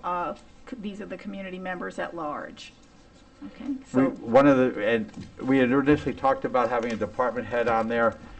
The department heads said they'd love to have input through me, but, they didn't feel it was right for one of them to be on the ad hoc committee because, it looked like they might be advocating too much, so there'd be no, indication of impropriety, so I was fine with that. Yeah, I think the thinking there was that they would communicate with you Yeah. directly and then you to the committee. And section 3 of this motion is the charge. To charge the committee as follows. In order to help mitigate the negative impacts of COVID-19, the committee shall develop and recommend to the Board of Selectmen a plan to distribute $3,792,337.68 remaining in federal ARP funds allocated to the town. The recommended plan must be consistent with the provisions of the American Rescue Plan Act, as well as the current governing regulations of the U.S. Treasury Department that implement the Act. In particular, the plan must recommend uses of the allocated funds that are allowable under the Act, can be completed by December 31st, 2026, and that take into consideration ARP funds thus far appropriated and distributed by the town. The plan shall be completed and delivered to the Board of Selectmen on or before March 8, 2022, for their review and consideration, as well as submittal to Town Council. It is expected that the committee will present its plan to the Board of Selectmen at the Selectmen's regular meeting of March 16, 2022. The term of the committee shall end on April 7, 2022, or as otherwise determined by the Board of Selectmen. As the role of the committee is advisory, nothing in this charge shall limit the ability of the town to address COVID-related impacts independently from the plan, particularly those that may be pressing or immediate, by appropriating ARP funds in accordance with the terms of the Act and the town charter. Okay. Okay, so that was a motion, and then we just need to fill in the names, so Right. we're probably, I mean, the board is, we're covered with the Board of Finance by saying that, you know, whoever they appoint will be on there, so we just have to come up with a couple people from this board, and I know you're interested in it. Yes. Good. Who else would, you know, and I'd like to make it bipartisan, obviously, so, interest, Which Ann? I'm sorry. Ann Santoro. Oh, all right. So, because, you know, she's been, Ann's the one that she, you know, attended the, you know, at the CCM, she's, I'm, it's, It's up to you. Do you want to do it or I'll do it? I'm happy. would you like to do it? Would you Yeah, something? I'll do it. excellent. Okay, great. Okay, Great. Okay. so to amend that to include, Right, to amend that to include. Ann Ticello and Ann Santoro as the Board of The Selectmen Board of members. Selectmen members. Right. Okay, so we have that motion, is there a second? I'll second it. Okay, any comments or discussion? Yeah, had a couple of comments. Sure. Seem to have comments on everything, sorry. It seems to me that the 3.792 blah, blah, blah, and 68 cents is very specific. And because things are going to evolve from the time that that presentation is given till now, I think I'd like to see their list and a priority list so that if we identify other things that the funds need to be, we know that they're thinking top to bottom. Oh, no, that's, yeah. And we can remove those bottom couple of items. So I would put, you know, some kind of words in there with priority, allocated to the town with priority. Okay. Then down with your dates, it took me, I had to read this paragraph or this sentence a couple of times. The first presentation to the Board of Selectmen is in draft form, and the second presentation is in final form. So I would put those two words in there. So the plan shall be completed and delivered to the Board of Selectmen in draft form on or before March 8th. And then it's expected that the committee will present its final plan to the Board of Selectmen that will meet in March 8th. See, that just seems Yeah, clean that's to me. fine, that's fine, yeah, just, And then the other Given thing, that and lead maybe time. you're saying it in your last sentence, but I added a sentence saying that the Board of Selectmen may accept a proposal in part, in whole, or make changes as they see appropriate. Just, and maybe that's what you're trying to say in your last sentence, is that the Board of Selectmen clearly has the latitude to accept the plan Well, or tweak the plan? I think the, sort of yes and no, because it's true, I mean, it's a recommended plan, so once we're in the world or universe of recommendations, they can take part of it, all of it, none of it, whatever. That sentence at the end is just making it clear that, during this process, or at any time, if there's something kind of emergent happening, for which, you know, we've got to just allocate funds, you know, in some way, that we're able to do that, not feeling somehow we're you know, purely tied to a plan that's being developed. So that's the thinking, you know, behind that last sentence. Which is kind of consistent with my priority list, is it lets us live while they're doing their work. Mm-hmm, So okay. I didn't know if you felt it was appropriate to, or if we all feel it's appropriate to put some kind of statement at the end saying that this is a recommendation, not a. Well, I think she says that where she says I it's think it says that. advisory. Yeah. Don't, Yeah. you say right in there, it's advisory, I don't do- you? Yes, I do, and Okay. Yeah. but I do like your other suggestion about, shall be completed, in draft, you know, in draft form and delivered. So after the word completed, the plan shall be completed, And delivered to the in Board of draft Selectmen form. in draft form. yes, That's important. that's important, okay, Yeah. I like that, okay, Good And then catch. the second one is in final plan, or final plan. okay, Okay, so I'll delete that one. okay. Okay. Any other comment? Yes, I had spoken with Mr. Siri that I felt that this board should take the responsibility first of addressing infrastructure improvements that are needed and make those decisions. That's what the taxpayers voted, the townspeople voted for us to make the decisions. And I think particularly with infrastructure, we should be making that decision, and when that money has been allocated, then the committee starts with things that I would consider to be more of an ancillary measure. I understand what you're saying. I think that's where, I think my input is to get the information from the department heads that would be infrastructure, because we've talked about, especially the fact we've got this new wave of COVID with the Omicron, things that we need to do, you know, such as the staffing over the last few days, you know, the resources we needed, upgrading our computers to where if we did have, let's say we did get 12,000 or 15,000 kits that would accommodate most of the town, we'd want to now have a sign-in or a computer site to where people could go and get onto that. I'm going to talk to Mike Mines about that to see how hard that would be.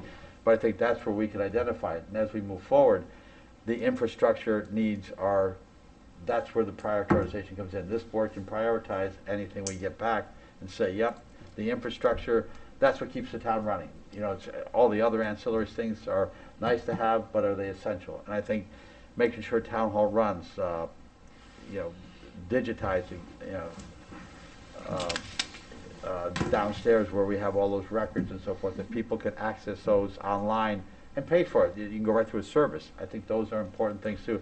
But I think we can address that infrastructure and make sure that we can charge the committee and make sure they know infrastructure is a priority for the town. I think we can do that. Well, I think you're putting non-elected people in very early in an important decision-making process. Well, we've got. I would like to see us do our part first and then have the committee begin its work after we've identified the infrastructure needs and appropriated the money for that. That's why I thought having the department heads represented was important, because that's where that knowledge is going to come from. Yeah.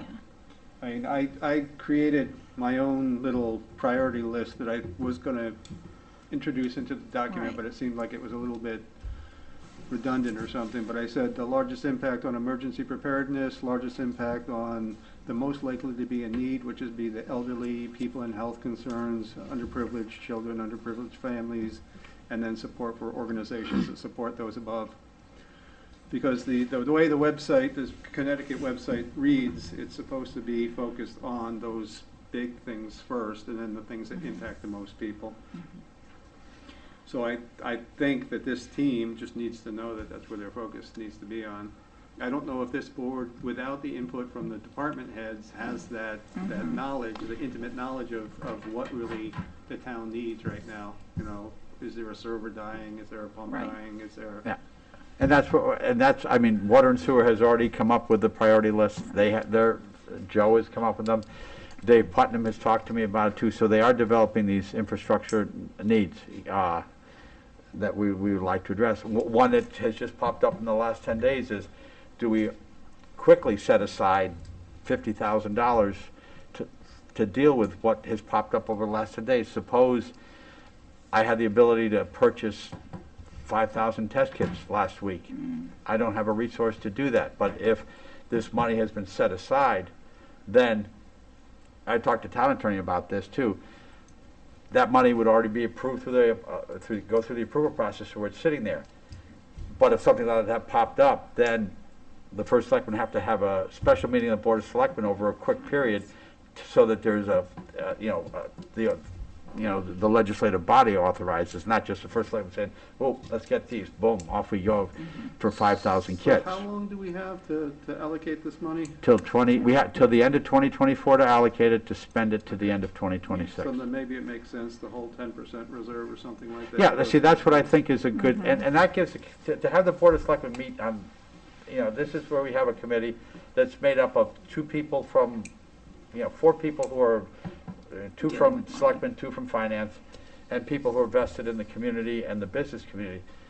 And here again, Ann's language, puts it as the board is, has the ability to prioritize and decide whether or not, we don't have to take the recommendations of the committee if we said, nah, we want this one more.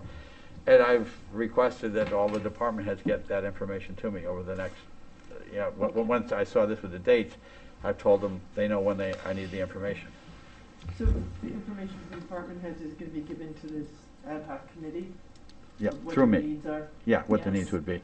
I think they're The infrastructure. Yeah, your charge already says that they're supposed to look at the state priorities, and the state priorities says that it's supposed to be infrastructure, it's supposed to be those kind of big items, it's not supposed to be the small things. And it directly says that to try to avoid those nickel dime kind of tasks. So And- that should help set their priority. Yeah, and here the elected bodies will be the authors, the bodies that, you know, vote to approve or disapprove the, or alter the recommendations. Yeah, but if we can give them those goals up front, Yeah. it'll help lead their conversation. I think you're right. Well, I don't want to interrupt. No, you're not. So, yeah, I think, you know, we're losing, by the department directors or heads not being involved in this board, we're losing that input. And so I think we have to have a workaround. And so I think it's going to be incumbent on the two Board of Selectmen members to make sure that as much as possible that they can weigh in with that input to help the others on the committee understand the needs that we receive from the department heads. And I guess that'll work through Kevin.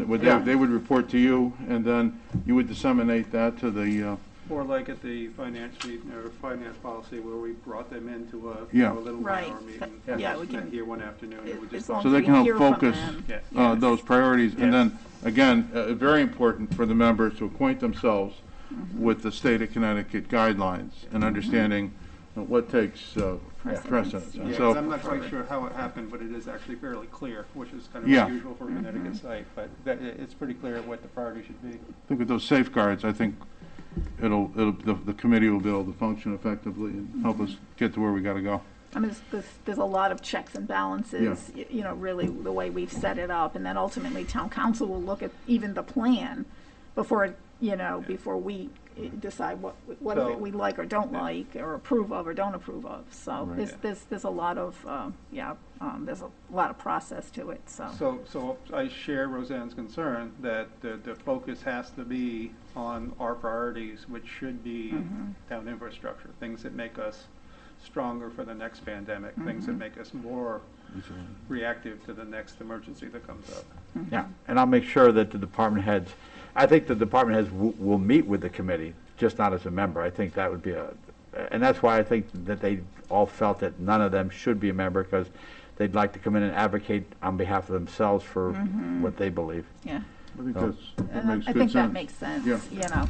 We know we needed their input, but it was how are we gonna get that input? And they don't wanna be, one doesn't wanna be the representative of all of them, so. I think too, you just need the list, like, you know, here's the part, this is what they're looking for, if you have more Yeah. questions, then we can follow up. Yeah, no, Joe Bergaw has a priority list. I'm Water sure and Dave sewer. Putnam will. Water and Sewer does. Definitely has one, yeah. Karen Galbo has pretty much above hers forward. And so I think we'd be good with that. The devil is going to be in the detail of trying to meld those lists together to Yeah. say, okay, we've got, and I guess I still have to ask the question, do we want to stay with the full 3.8 million, or do we want to hold back 10% or some other number? Well, I But think anyway, that- that's going to be the hard part. That's is- what's, and I'm thinking in my own mind that that's a decision for this subcommittee, is when they make a recommendation, they also are looking at the whole picture of it all and recommending a contingency fund. Yeah, to be honest with you, a little bit of that's already come out, because we've had to expend some funds over the last 10 days to deliver Yes. these COVID tests that we had, and anything upcoming with the masks. It has, not a lot, but probably $4,000 or $5,000 when you consider overtime and getting signs made and so forth like that, and doing it quickly. So you were able to just do that using those funds? No, they'll be paid now, but then there's a ways to do that it's up to this board to approve it and then finance to approve it, because it's not that much in money. But that's where we identified that how do we pay for this? Fortunately, it didn't turn out to be much, because if it had gone off as planned last Saturday, the distribution, the drive-throughs we had at Bridebrook and then the middle school, it would have involved about 6 people at each location on overtime, and you figure that would have been a minimum of 4 hours. So you figure, depending upon who it was, that would probably get to several $1,000s. As it is now, it'd be much less than if I said it's probably less than 1,000 now. And would it be appropriate to recruit volunteers for that? It would be, as we move forward, If we have but, more but than that. last week, you know, we're here again, it's Thursday night, and we're trying to figure out how to get set, and then we find out, whoops, it's all going away anyway, but that was the hard part. Okay. So, So- one more question. I'm just thinking, would it be prudent to put some money aside? I mean, out of, like, I think I'm agreeing with Bill a little bit, but, 10% just so in case there is something that comes up, it's another crisis, it's another, you at least have that money put aside. Over the 10% course of the would next 2 be- years, I'm sure something's gonna happen over the course of Yeah. the next 2 Well, years that's that what we don't know I'm about today. thinking, But don't we have that ability, this Yeah, is an I mean- advisory capacity. Yeah. Yeah, we And could always, and she says We right can now, make it that doesn't, decision it every doesn't single prevent us from ballistic. having to take the money out. No, if I we just, do. I guess the way I'm looking at this is 2 months from now, whenever it is, they're gonna come in, they're gonna say, okay, here's our shopping list of $3.9 million. And then we're gonna approve it, and then we're gonna send checks to all the different organizations that have those different things. And we can request that they also, and here again, like, it might be a little less by then if we have to allocate some money out of there for Yeah. something. But that's where, I So- think we've told the committee very clearly that we'd like to have a contingency Yeah. set off to the side. So what I'm, and what I'm saying is by this summer of 2022, this money would all be allocated. There's not gonna be that 10% sitting in the. No, that's, I mean, we could have that 10% You sitting there. could definitely have a contingency I would because you think, still yeah. have till I think that's 20, wise. 30, Yeah, so- 30, December 31st of 2024 Yeah. to make your appropriations, and then your performance date is really December 31st, 2026, which means the projects, whatever they are, Have to be or the completed. or the distribution, whatever, that they have to be Yeah. Have to be completed. Oh, so completed. if you put money aside, it has to be allocated by the end of 2024. It's not like we can Right. say, okay, if something pops up in 2025. That's right. That's then right. we have that money. That's right. Yeah, the Yes. allocation. So we gotta Yes. spend it, So- anyhow. Yes. But we've So got there- 2 there years. is a- So Yeah. if this motion was for 3.4 million, and the rest of it, the other $400,000 was, allocated over the course Yeah. of the next 48 months. But I think the reason why I use this number in its totality and check the most recent number with Anna was because, and I'm thinking contingency in my head anyway, but I think I'd like to hear what, if they're doing a comprehensive plan and really covering all the topics, then a contingency or or suggested multiple contingencies So Okay. would be in two of there. the board, ad hoc board members have heard us say that we're. Yeah, Yeah. I mean, Yes. and here again, and as it says right here, it's advisory, so. Yeah. Anyway, any other comments? We'll call for a vote. All those in favor of the motion signify by saying aye. Aye. Aye. Opposed? Opposed? Abstentions? Motion passes 5-1. Okay, moving on.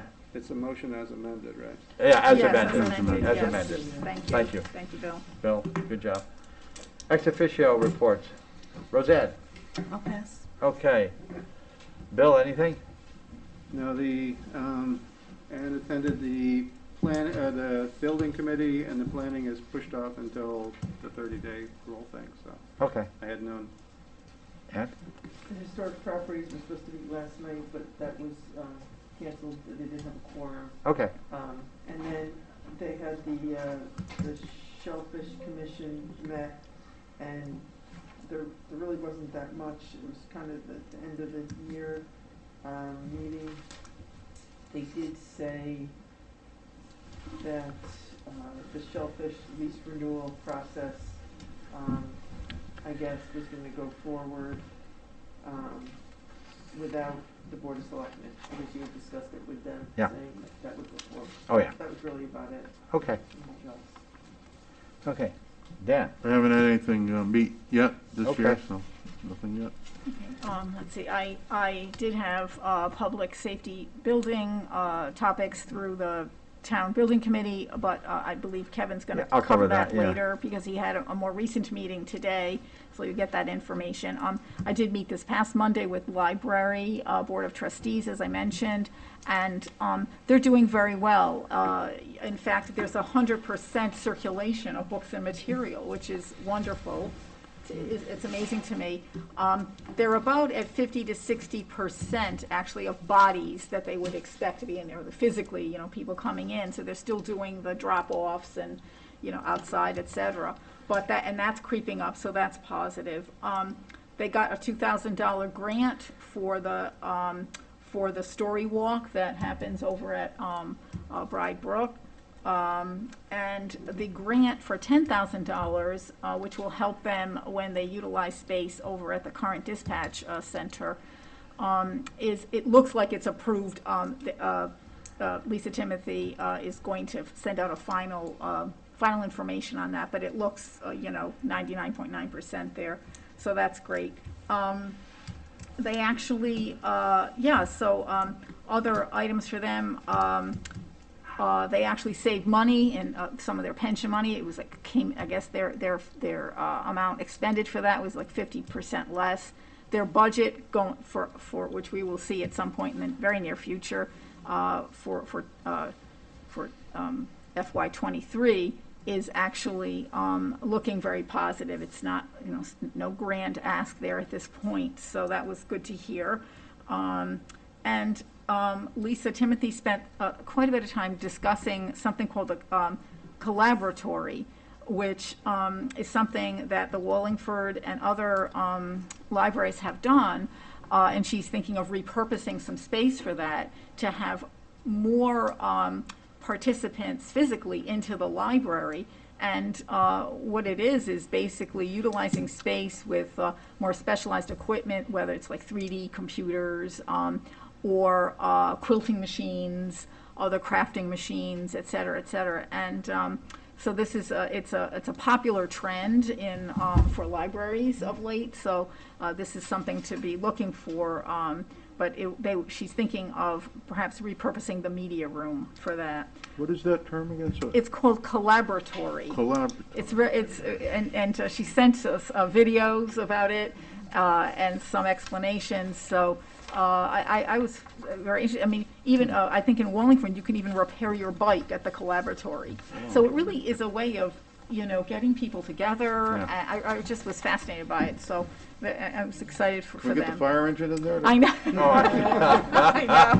That's not going to work. I don't think that would work. No. So, and the only other, news from library, which we will hear more of, and Kevin will hear more of, is, they are still squeezed terribly for space. They really want to try to come up with some kind of a plan, especially as federal money is floating about, and other, state library funding, is perhaps available to try to alleviate some of the crunch there. And I think as we served together on Board of Finance, we did the tour of the library about 2 years ago, and then we got the inside baseball look at it. Which is why that Collaboratory thing seems like it'd be better placed somewhere else where there's more space. But Yeah, but I mean, I think they're thinking smaller scale. This is not a great, they would do something.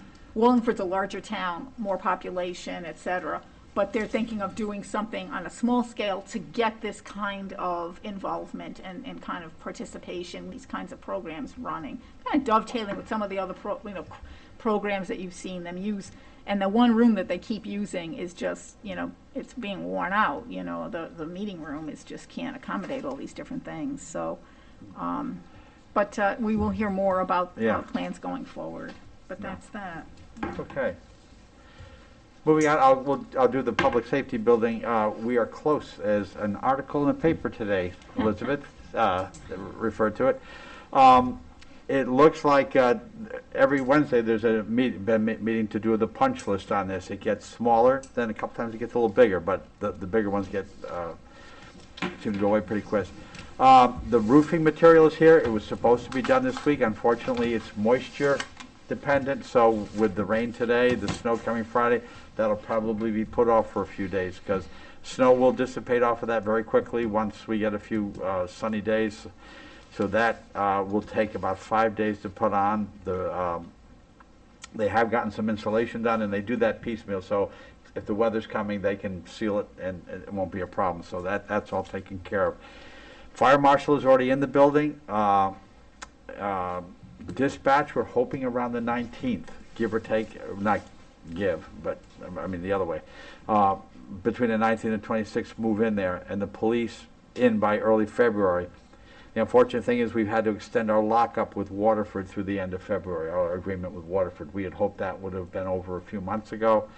So we've extended that through the end of February. The police chief from Waterford is coming over to go through with Chief Finkelstein tomorrow to look at ours, just sort of like come over and talk to them about it, just two chiefs talking together. There's one other item with public safety building. The facade of that is called split-faced block. It was a material that was popular in the 80s, and it was apparently not a very good design. So Bill Scheer went back when people were concerned about the flooding coming off the hill. He didn't think it was that, so he's looking into now, could it be coming through this? Because apparently the facade on there might be porous, so he's researching that. And this is a town. It was never been identified by the architect, by anybody at this. But Bill just thought for a minute, it just didn't make sense to him that water coming down. So he's just looking into that. We'll probably have a thorough some more information and a presentation at our next meeting regarding that. So that'll be coming. You see in the paper too, I met last week with town attorney and Joe Bergar regarding the sewer agreement with the beaches in Old Lyme. It was some discussion about two separate agreements, one with Old Lyme and then one with the three beaches. But Old Lyme's contention, Joe Bergar, and then it made sense that have one person, because all we're concerned about is the flow comes into East Lyme, and our agreement would be through the beaches. So now one of the beaches will get the money every month from the other three entities, the other two beaches, and Old Lyman would get one check rather than getting two separate checks, because that would have been difficult, because we'd have to have one of the beaches tell us what the flow from Old Lyme was into their system. It made it difficult. So we did have capacity in what was given to the beaches in the beginning to cover the 50,000 gallons per day that Old Lyme wants. So we're all set with that as far as how they'll be able to bring the discharge through East Lyme once it's up and running. Their problem is the funding for it, but that's theirs. That's not upon us for anything. I talked with Amtrak a while ago about the fence going from down along East Main Street down to the bridge, which is all up, and they said that it should be starting soon. Then somebody called me today and said it looked like somebody was doing surveying out there. I didn't think it'd be this quick, so I'll do some checking to see if that's them looking to replace the fence, which we hope to have done before COVID hit, but that put that back. The gas station, that convenience store that has been talked about up on Route 1 by exit 75, I've gotten some emails and some concerns about that, understandably. So I'm trying to set up a meeting with the Department of Transportation, because it's up to the state now to deal with this. As far as the traffic concerns and stuff like that, it's a state road, but there's a lot of concerns about traffic entering and exiting in that area. It's tough enough to try to get on 95 there. So that's something we'll be looking at. The Miracle League Gala, which was scheduled for this weekend, has been postponed until April, Mike? I know it's the spring. Okay, thank you. April, because of the COVID resurgence. And on a happy note, the last thing is Smith Acres has started their winter farmers market on Sundays from 2 to 5, so stop down. It's fun, it really is, to go in there. I believe there'll be a mask mandate and so forth. And just the last thing is our budget process will be coming up. So not much in the next meeting, but in February, when you get your budget books, have your calendars too, because we'll be setting up some special meetings for reviewing the budgets and which ones we want to review, because sometimes some of the really small budgets we don't take a look at, but with new board members, if you want to do that. But again, you've all been reviewing budgets for a long time, so it wouldn't be that. So that's the end of my report. Any questions for me? Bill? Last week, or 2 weeks ago, you talked about the fourth dock not being used because the town, or because the state was using it for bridge work. Uh-huh. Did we get reimbursed for that? We did get some money for that, yes. I can find out, because I remember we did get money for that. I'll find out how much we did I know get. it's an offsetting thing. And you said you were going to find out if we can have that dock back? Yes. So can we have that dock back? When I find out, I'll let you know. Okay. I sent the request in, but don't forget, we just hit the 2 holiday weeks, so a lot didn't happen. You also 2 weeks ago said that you were going to talk to the Waterford First Selectmen about how they're spending their funds. Yeah, Was there additional input for the for, ad hoc team as for far as? there will be, but he was on vacation for a few days, so over the last, those 2 weeks for Christmas, it's hard to meet up with people, so Okay. I've got a meeting with him probably the end of next week. The library was talking about what they were going to do when they move into the dispatch building. Is that a done deal? When they take over the Not the dispatch? library, the historic, Which I thought that a library was managing that or something. basically, historic is, not the historic properties, but the historic, I think that's, there's a deal going on that's not public yet. well, no, it's been talked about publicly, so. Okay. It,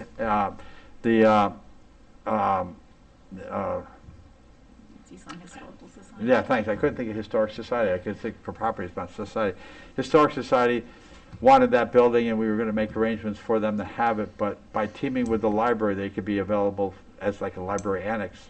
They'd be available for grants and so forth, so that will, once the dispatch is out of there, we can start talking about that a little more seriously. We Okay, so really it's can't. not a done deal, but it's a likely deal. It's a very likely deal, yeah.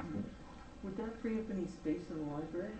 No, because it's actually a little bit because of some of the Historic Society's Yes. property is in the East Lyme room, so that'll come Right. out and go there, Right. but not what they Yeah, need. not for No. books they or did. other materials Yeah. routinely used, right? And then along that, I'm sorry, No, it's okay, go. along that same vein, the police are moving out in February. So do we have a plan for that building? No, I had a meeting with Dominion, they have postponed that meeting, and they told me they would be back in touch with me soon regarding it.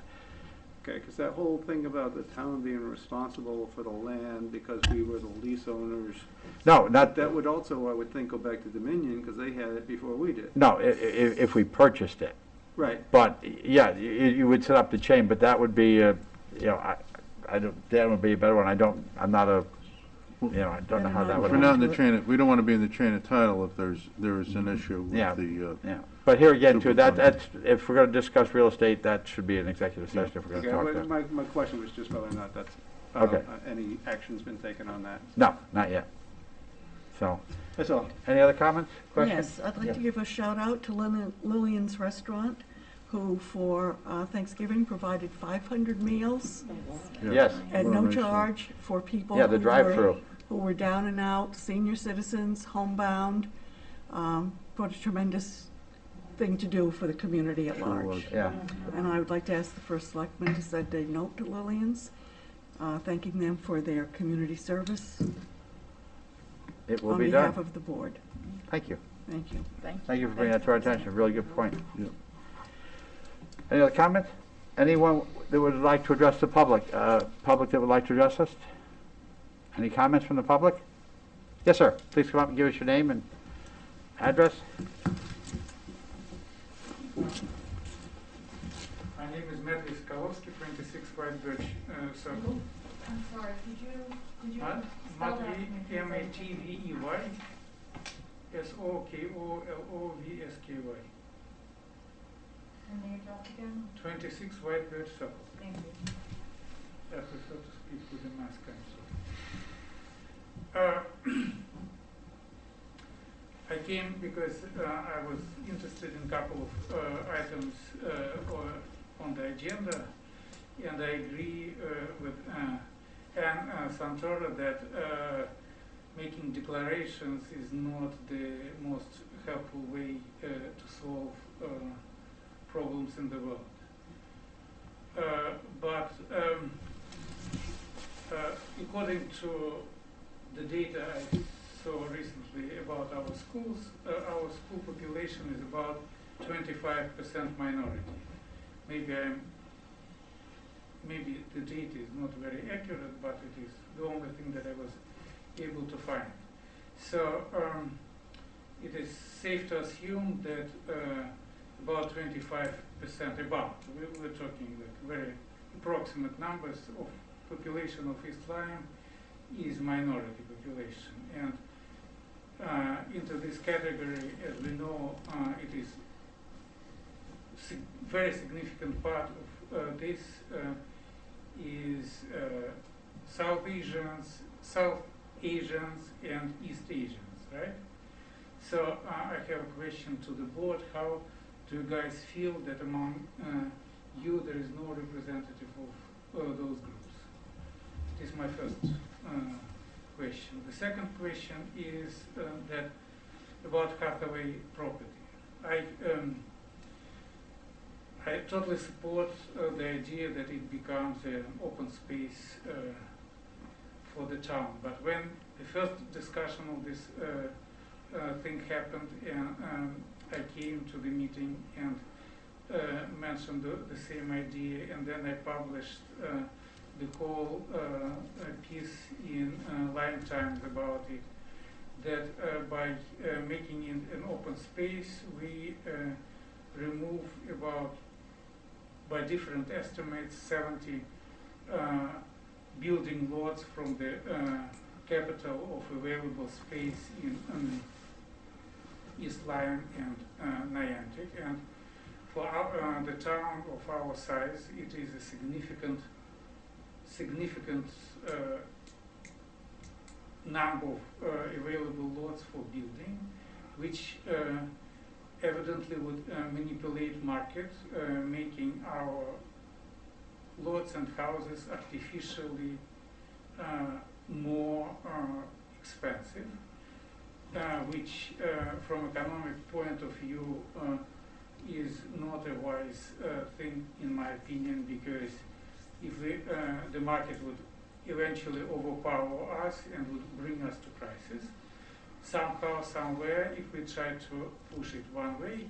But the more important thing is that as the Connecticut Commission of Human Rights and Opportunities pointed out in their report this year, that zoning restrictions is a tool of preventing low-income people to move into the towns like ours, which have better system of education and the whole way for the future of kids. And therefore, by making our properties less affordable, we essentially built a barrier for low-income people to come to this town.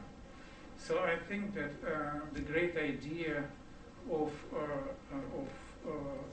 turning Hathaway property into open space should be accompanied in some type of reduction of zoning requirements, so it would make up for those 70 potential building spots to become available for people to purchase and build their houses and move into the town.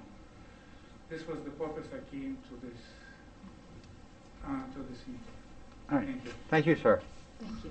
Regarding the first question about the composition of the board, we always encourage involvement by anybody. As we talked earlier tonight, we welcome everybody and we encourage everybody to participate in our town government and our community. Everybody should feel welcome, and if they don't, we will do everything we can to help change that. But I think we try to be as welcoming as possible to everybody. As Mr. Weber said tonight, everybody, regardless of your ethnicity, race, or anything like that, everybody should feel welcome in this community, and I think everyone up here does everything we can to help make that happen.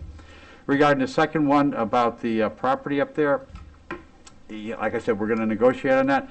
But Rocky Neck Village, they just opened up 57 units. That's affordable housing and that. So we've tried to do that.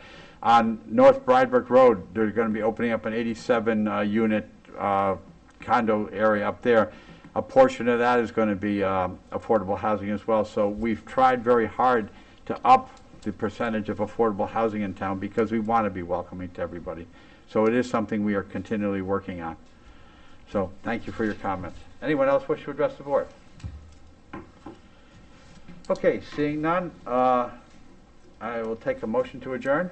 I'll make a motion to adjourn. So, okay, moves there a second? I'll second it. Okay, all those in favor? Aye? Aye. Okay, we are done. Thank you all for attending. Have a great night, everybody. Thank you. Can you people hang on for a minute, because I made a mistake on my signature? Yep.